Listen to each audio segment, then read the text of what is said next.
BJP के राष्ट्रीय अध्यक्ष जेपी नड्डा ने सभी अटकलों पर विराम लगाते हुए पार्टी के संसदीय बोर्ड और केंद्रीय चुनाव समिति की घोषणा कर दी और उसमें आमूल-चूल परिवर्तन देखने को मिला। लेकिन अब नड्डा को संगठन में तमाम पदाधिकारियों को नियुक्त करना है, साथ ही कई प्रदेश अध्यक्ष भी नियुक्त होने वाले हैं। लेकिन सबसे महत्वपूर्ण उत्तर प्रदेश के अध्यक्ष की नियुक्ति होनी है और उस पर से कभी भी पर्दा उठ सकता है, क्योंकि जो जानकारी मिल रही है पार्टी की तरफ से उसके मुताबिक पार्टी के आला कमान ने नाम का चयन कर लिया है, सिर्फ घोषणा बाकी है और वो घोषणा कभी भी की जा सकती है, क्योंकि अब जेपी नड्डा ने संगठन में लोगों की नियुक्तियां शुरू कर दी हैं। पहले ही उत्तर प्रदेश के संगठन मंत्री सुनील बंसल को महासचिव बना चुके हैं और कई राज्यों का प्रभार उन्हें दे चुके हैं। अब सवाल इसमें उठता है कि आखिर अब तक अध्यक्ष की नियुक्ति में विलंब क्यों होता रहा है, क्यों हुआ है और अभी तक उसकी घोषणा क्यों नहीं हुई है, क्योंकि कई अब दूसरे राज्य भी हैं जहां प्रदेश अध्यक्ष की नियुक्ति होने वाली है। तो एक बार फिर पार्टी की तरफ से ये संकेत दिए गए कि सभी प्रदेश अध्यक्षों की नियुक्ति एक बार ही होगी, लेकिन सभी प्रदेश अध्यक्षों की नियुक्ति के साथ उत्तर प्रदेश के अध्यक्ष की भी घोषणा की जाएगी, इसकी संभावना कम दिखाई दे रही है। क्योंकि राजनीतिक तौर पर अगर हम बात करें और जो यूपी की स्थिति है उसके मुताबिक उसका माहौल ही बिल्कुल अलग दिखाई देता है और पार्टी भी ये चाह रही है कि जब उत्तर प्रदेश के अध्यक्ष की घोषणा हो तो उसके बाद ही दूसरे प्रदेशों की अध्यक्ष की घोषणा की जाएगी। लेकिन बीजेपी में कभी भी फैसले बदल जाते हैं। अब इंतजार इस बात का है कि जिस नाम को पार्टी के आला कमान ने और ख़ास तौर पर जेपी नड्डा जो राष्ट्रीय अध्यक्ष हैं, अमित शाह, प्रधानमंत्री नरेंद्र मोदी, इसकी जो तिकड़ी है किस नाम पर अपनी मुहर लगाई है, इससे कभी भी पर्दा उठ सकता है। हालांकि कई नामों पर चर्चा काफ़ी दिनों से चल रही है। सब जातीय समीकरण की बात की जाती है, क्षेत्रीय संतुलन की बात की जाती है और उसके हवाले से कई नामों को लेकर के राजनीतिक गलियारों में अफवाहों का बाजार गर्म हो जाता है। एक दिन पहले ही अभी यानी कल ही पार्टी के राष्ट्रीय अध्यक्ष से उत्तर प्रदेश के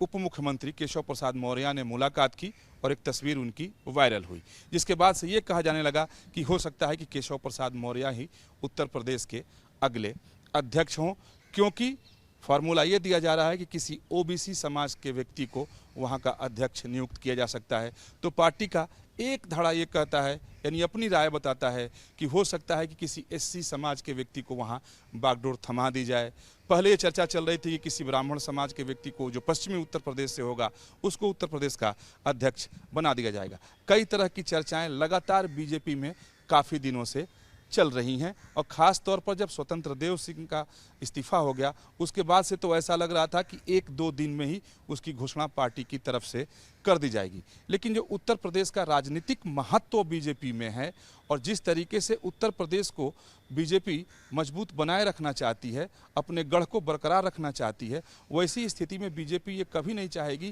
कि उससे कोई गलती हो और बीजेपी चाह भी नहीं रहे। इसीलिए सभी तरह के संतुलनों को साधते हुए बीजेपी वहाँ प्रदेश अध्यक्ष नियुक्त करना चाहती है। अब जो जानकारी मिली है कि जिस तरीके से पार्लियामेंट्री बोर्ड की घोषणा हुई, केंद्रीय चुनाव समिति की घोषणा हुई, तो हुआ कि अब उत्तर प्रदेश के प्रदेश अध्यक्ष की भी घोषणा कर दी जाएगी और उम्मीद की जा रही थी कि शायद आज उसकी घोषणा कर दी जाए, लेकिन आज घोषणा नहीं हुई। यानी इस राज्य से कभी भी अब पर्दा उठ सकता है कि उत्तर प्रदेश की बागडोर किसके हाथ में बीजेपी सौंपेगी, कौन प्रदेश अध्यक्ष होगा, क्योंकि प्रदेश अध्यक्ष उसी व्यक्ति को बनाया जाएगा जो पार्टी और संगठन को ठीक ढंग से साधे और वहां सरकार के साथ तालमेल बिठाकर आगे बढ़े। तो ऐसे व्यक्ति को काफ़ी दिनों से बीजेपी ढूंढ रही है और उसका ढूंढना जो है वो ख़त्म हो चुका है, क्योंकि नाम का चयन हो चुका है, मुहर लगाई जा चुकी है, घोषणा किसी भी वक्त की जा सकती है। इसके साथ ही कई राज्यों की भी घोषणा होगी और दूसरे प्रदेश अध्यक्षों की नियुक्ति की भी प्रक्रिया चल रही है। तो कुल मिलाकर कहें तो केंद्रीय चुनाव समिति और पार्लियामेंट्री बोर्ड की घोषणा के साथ ही ये साफ हो गया कि जो काफ़ी दिनों से लंबित था संगठन में नियुक्ति, प्रदेश अध्यक्षों की नियुक्ति की जो चर्चाएं चल रही थी, उस पे अब विराम कुछ ही दिनों में लग जाने वाला है, क्योंकि जेपी नड्डा सबकी घोषणा कर देंगे। वीडियो जर्नलिस्ट जयराम यादव के साथ विकास चंद्र, न्यूज़ नेशन, दिल्ली।